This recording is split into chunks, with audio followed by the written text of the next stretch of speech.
Welcome back, folks. This is the Political GOAT. I'm your host, Uncle Felix. And today's show, we're going to have some fun. I'm going to update you guys a little bit on what's going on in the wacky world of Election Day. Believe it or not, Election Day was November 3rd. Here we are, November 17th, 2 weeks later. And the the puzzle is still not complete. We're still waiting to see what's going to happen. So we're going to talk a little bit about that. Then I'm going to bring on my man Cory Bet. I'm going to talk some football. All right. And with that being said, we are going to cut to a commercial break, pay some bills, and when I come back, I will update you on Election Day 2 weeks later.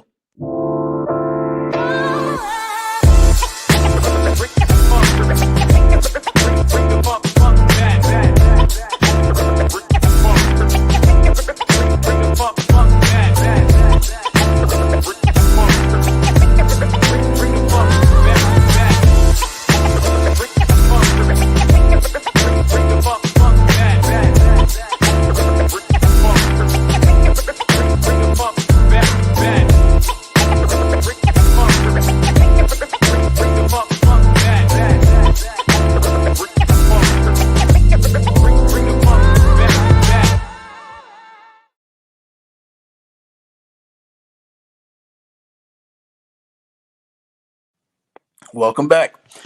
All right, folks. So what's going on? Right? It's been 2 weeks ago. We had an election, and here we are. We're still waiting for results. We still have people still counting. We have recounts that are going on, recounts that are going to happen. So don't buy into this BS of quote unquote President elect Biden. We don't have a President elect Biden. We have two candidates waiting for the results to be certified, and we are far from that. Um, and at this time, especially for Trump, this is all going to fall in the hands of his lawyers. This thing is going to the courts. How far it goes into the courts, that's the question. Trump's going to want to see this thing go all the way up to the Supreme Court because he has an end game, and that end game will prove victorious for him. The thing is, will he get there? That's the big question. So, for us Republicans, and more importantly for us conservatives, these are the three most important people right now in the political game. And if you don't know who those are, that's Sidney Powell. She's from Texas. Uh, Rudolph Giuliani, everybody knows from New York, aka the country's mayor or American's mayor. And we have Lynn Wood. These guys are battling it out among. I mean, they're not the only three. He's got a very impressive legal team battling it out in the courts um, to overturn some votes, point out some voting irregularities, possible fraud. The point is, they're making the point that this thing should not be certified. And I think they have a very good case. I mean, when you look into what's going on with the Dominion voter machines, that thing's a mess, and we were warned about it. I mean, if you look into the background of that, which I'm sure you've heard by now, PBS did actually a special on the Dominion voter machines about 3 weeks ago, or 3 weeks prior, actually, to the election, and they had no confidence in it, and rightfully so. The thing can easily be manipulated. And I don't know if you heard Sidney Powell. I know her video has gone viral, where she's very confident that she's going to be able to point out the rampant voter fraud. And I was listening to Lynn Wood earlier today on what's his name, on Mark Levin's podcast, and he's also very confident that they can do the same thing in Georgia and not get this thing certified. What they're trying to do now in Georgia is they're trying to file for emergency stop of the recount, and the reason they're doing that is because the recount is basically meaningless if they're not going to look into the signatures or verification of the votes. You're basically recounting fraudulent votes. So that's going to be interesting to see what happens there. And of course, we all know the mess that's going on in Pennsylvania, and Rudolph Giuliani is in Pennsylvania arguing on Trump's behalf. So this thing is far from over. Just because the media wants to run around and call Biden president-elect doesn't make it so. We have a constitution, we have rules to follow, and our forefathers, when they wrote this, our founding fathers, when they wrote this constitution, they were no idiots. They took things like this into consideration. In this case here, we have what I call an illegitimate vote. And so there is a way to remedy this, and it's through the Constitution. And again, if they don't get this certified, they can take this all the way up to the Supreme Court, and then it will be turned over to the House of Representatives. Now, when you say that right away, it's like, oh, do we really want to see that? Because Pelosi is the leader of the House. But the Constitution goes deeper into it, and it says, yes, it goes to the House of Representatives, but they all get one vote per state. So now, when you dig into that, you will find out that the Republicans control 37 states out of the 50 um, in the United States. So therefore, they have a huge advantage, and that would, if it gets turned over that way, you'll see Trump walk right into the White House, or I should say, stay right into the White House, and Joe Biden can go sit his ass in the bunker where he belongs. So this thing is again, it's far from over. Um, it's just that it's in the hands of the lawyers now, and hopefully they can make the case, not get this thing certified, which it shouldn't be, because there's too many discrepancies. Um, I think if they were to allow something like this to go through, it's going to be more harmful than anything, because the American people won't have confidence in the voting system. So that's what's going to happen, and that's what's going to happen soon. I'm anticipating you're going to see this picture come clearer within, maybe not by my next show, but definitely the show after that. We're going to see all this start to take shape and where it's headed. But good luck to the Trump team on that. It's desperately needed. Um, and with that being said, I'm going to cut to another commercial break. I'm going to bring on my man Cory Bet, and we're going to talk some football. We'll be right back.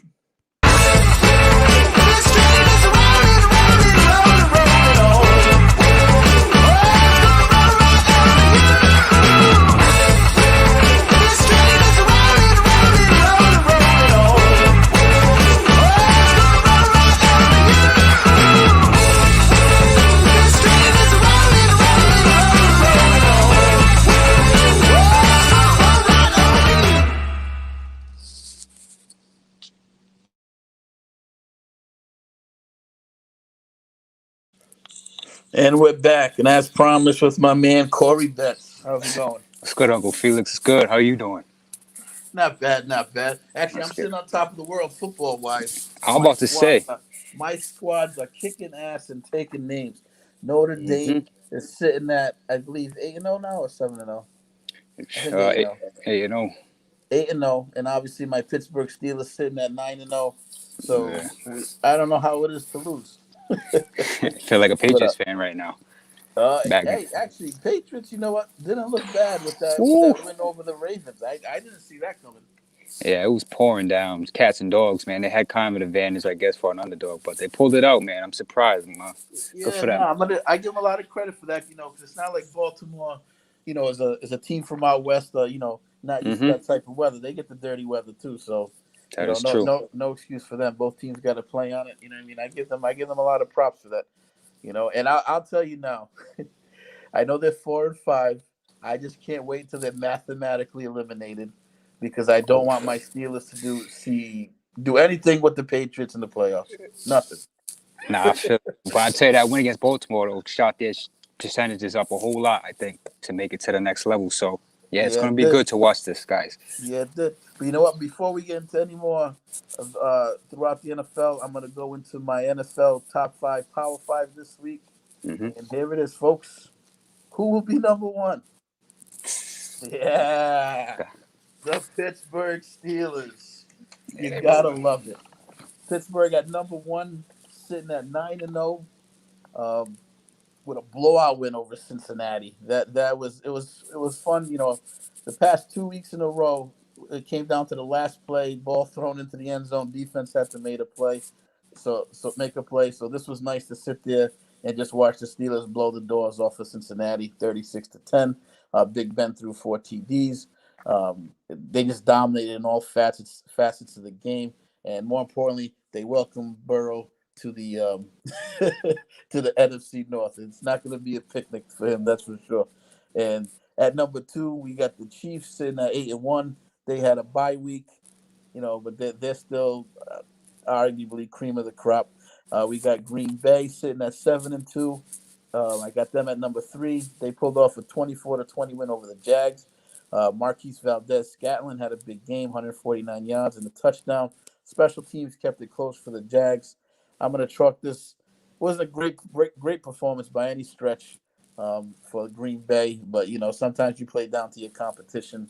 But either way, they escaped with the win. They're sitting at 7-2. We got the Saints also sitting at 7-2. They pulled off a 27-13 win over the Niners. Drew Brees, though, from last thing I saw, he got fractured ribs and a collapsed lung.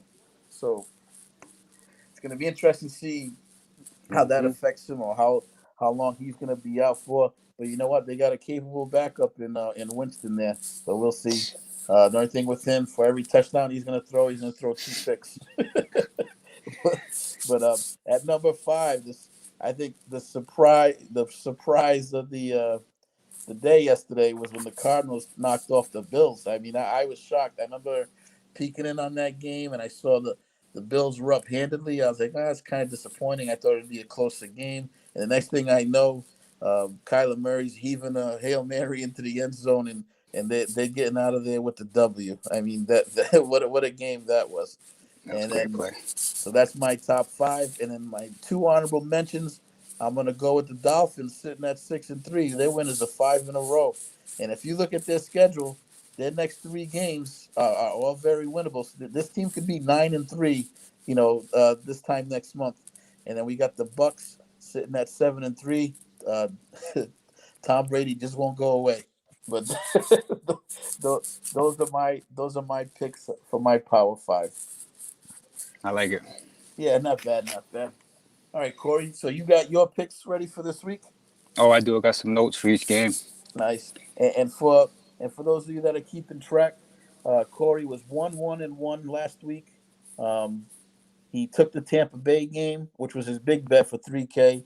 He pushed the Browns game, which actually Jeff Gales gave us a little shit on, on Facebook about. Hey, what about your But boy Nick Chubb, man, running out of bounds at the 1 yard line? yeah. What the hell was You know what I'm saying? Come on. He obviously didn't have in mind all the people that have money on the game. Not Yeah. and the fantasy owners too. Yeah, seriously. Yeah, and Head then, scratcher. the Bear. You lost the Bears game. I saw that one coming. I told you, man, I'm not Yeah. buying the Bears. I don't. I don't Kirk buy Cousins 0-9 in prime time. I should have bought into the stats. 0-10 is a big spot NFL team. They kind of played for him just to get that win. So, Yep. yeah, that one was coming for sure. They had to get him that win because he was terrible on prime time. 0-9, come on. Yeah, 0-9. That's not good.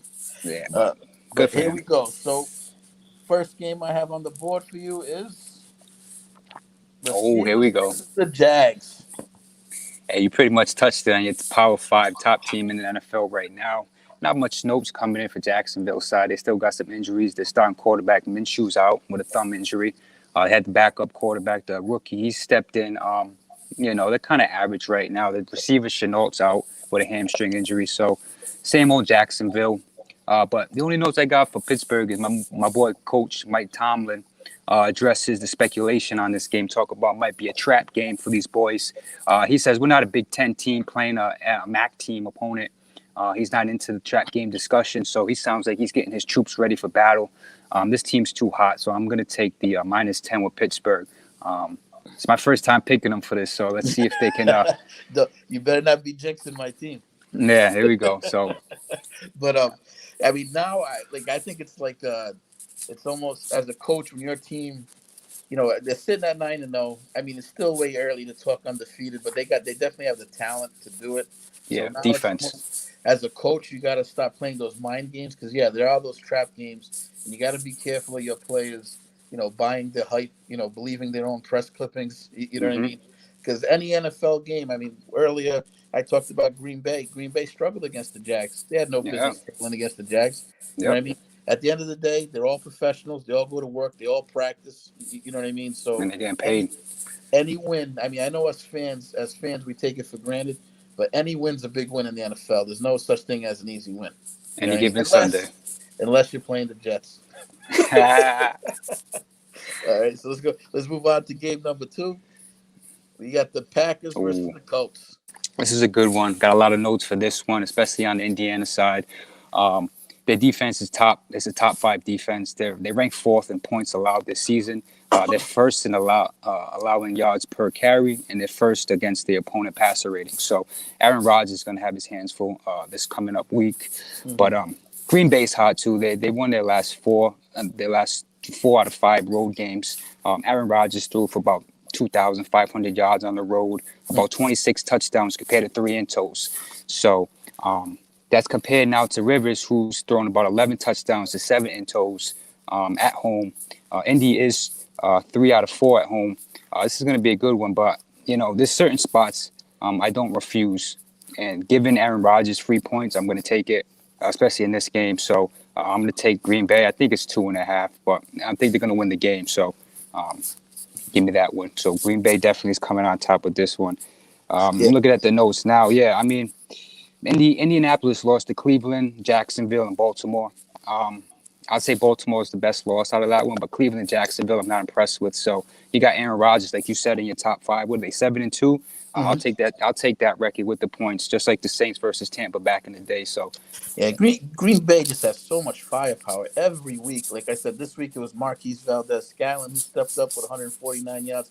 Every week it seems like it's a different receiver, and the main consistency obviously is Aaron Rodgers. Definitely got to be in the MVP consideration. yeah, I think we're halfway through the season now, so we can actually start talking. Who's who's in the MVP race, and he's definitely got to be one of them. Obviously, McComey is definitely in the conversation. I think you got to throw Big Ben in there now. He's sitting with, I think, 22 touchdown passes for only 4 picks. You know yep. what I mean? And we see the difference he makes in that offense. I mean, because last year when he left, those dudes couldn't buy a touchdown. I think down the stretch they were averaging 10 points at the end of the season, and I mean they couldn't get anywhere near the end zone. And now they got. I'm assuming they got to be up there amongst the league scorers because they're putting up points every week. Oh, they have weapons all over the board. They drafted your boy Claypool from Notre Dame too. So I mean, add that to the stable. They Yeah, have weapons on weapons. that was a steal in the second round. Great pick. Yeah. Yeah. Don't get me started on the draft, please, for the Patriots. Which reminds me, right? The Patriots, didn't they have that kid from the Division II there, the defensive back? He had to start this week, didn't he? I think so. Yeah. He's been in and out of the lineup, but yeah, he started for the first time this past week. So The secondary hasn't been too bad, But all right, let's move on to the final game, and we got the Seahawks versus the Cardinals. This is actually probably the game of the week I would like to see. This is Thursday night prime time. So I had to pick this game. Let's go back to week 7, the overtime win for Arizona over Seattle. That was a great game too. Arizona's been all over Seattle for a while now. It's a division game. So I don't know. Did you watch that week 7 game? I did. That was, I mean, fireworks. It was crazy. Like Seattle did everything to win that game at the end. I think the field goal was missed, and then the Cardinals came down and hit theirs. You know what I mean? But I gotta say, I know I've been saying it a lot, but the young quarterbacks in the NFL today, they're really playing well. I mean, with Murray, Hebert, Joe Burrow, obviously Lamar Jackson, McComey. You know what I mean? All the young guns, yeah. All the young guns are looking good, and they all seem to have that same. They're all mobile and they all can throw. You know what I mean? And that's so the NFL thing. has changed, which reminds me of you, right? Oh yeah. That was your brand of ball at quarterback. That was the best on the run, just moving. You just create a lot more opportunities. There's this thing called coverage sacks. If the defense can cover the wide receivers for so long, but you get the mobile. Now you got the wide receivers buying more time to get away from the coverage. You can scramble, create more time. It's just very tougher for the defenses to cover scramble quarterbacks. You know that a lot of people are starting to see that. I mean, Hmm. Kyle Murray, he's the first quarterback in NFL history to have a rushing and throwing touchdowns in the past 5 games. Yeah. So he's coming in red hot compared to Russell Wilson, who has 10 turnovers in his last 4 games, 7 intos, 3 fumbles. Mm-mm. His first ever in a 4 game span. So he's definitely hitting the bottom right now. So I'm going to take the points with Arizona. They had that Hail Mary catch with Hopkins. That was all over the It- world. So they're It's, coming in high, man. I can't yeah, bet against them. it's tough not to take them. Like you said, they want winners of 5 in a row. You got to ride the Hmm. streak. You got to Yeah. ride the streak. And Wilson, early on was playing MVP mistake-free candidate. football. Yeah. I think he was kind of due. You know what I mean? And unfortunately for him, his defense ain't helping him. You know what I mean? No. So I think a lot of his mistakes come to the fact that he might feel that he has to make more plays. You know what I mean? Because his defense is, he obviously we all remember the Legion of Boom. You know what I mean? Hmm. In Seattle, and those Yeah. days are gone right now. Right now they look like a wet paper bag. You know what I mean? They're not stopping Yeah. nothing right now. Yeah, he's carrying that whole team, offense, defense, special team. He's just one man. He can't do everything. So, like you said, he's due. So, we'll see how he does in this game. Like I said, it's a division game. They're always tough. They have more film on you. So, I'm Yeah, going to take these points. you can never sleep on division games. Like I said, every No. every game, every win in the NFL is a well earned win. Any Right. other thoughts in the NFL? Oh, man, there's a lot going on with this season. Like, Miami's coming, like you said, mentioned. I'm a Patriots fan, but I'm a respect. Real is real. And Miami's balling right now. Like I said, I live there. Coach Flores, he got them troops towing the line. I'm going to take Miami today to keep the hot streak going. I know that's not a bold take, but I'm going to continue with Miami. I think they're showing the world, something different. Mhm. Um, I think Buffalo's got to worry a little bit because the pressure's on them now. oh yeah. Because 2-3 weeks ago, you figure they're running away with that division, Hmm. and it's not the case anymore. And a loss like that, you know, you wouldn't be surprised to see if they come with a little hangover. You know what I mean? Hmm. Where it goes into the next game. You know what I mean? Maybe fingers are being pointed in the locker room. I don't know. I'm just assuming. But you got to Yep. keep an eye on them now to see if they don't go into a little skid. Yeah, that's a tough loss. They're definitely going to carry over to the next game. We'll see, though. McDermott's a good coach, but Miami's coming. Yeah, you're right. I mean, what about your Steelers, though? When do you think they're going to lose?